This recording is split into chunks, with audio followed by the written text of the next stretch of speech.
देखिए, पुरुष एक तरह का बच्चा ही है, हाँ।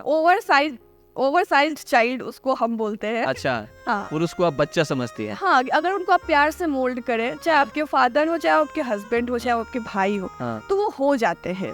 और आजकल के पुरुष उतने भी पहले प्रताड़ित वाले नहीं रहे। हाँ। हाँ। या फिर जो शैक्षणिक दृष्टिकोण से अगर आप देखें तो जो आधा पढ़े लिखे हैं, जो जिनके पास वैसा मतलब सर्कमस्टांस, वैसा सराउंडिंग नहीं है, वैसे लोग हैं जो प्रताड़ित करते हैं। अब वो थोड़ा सा वो कम हो गया है।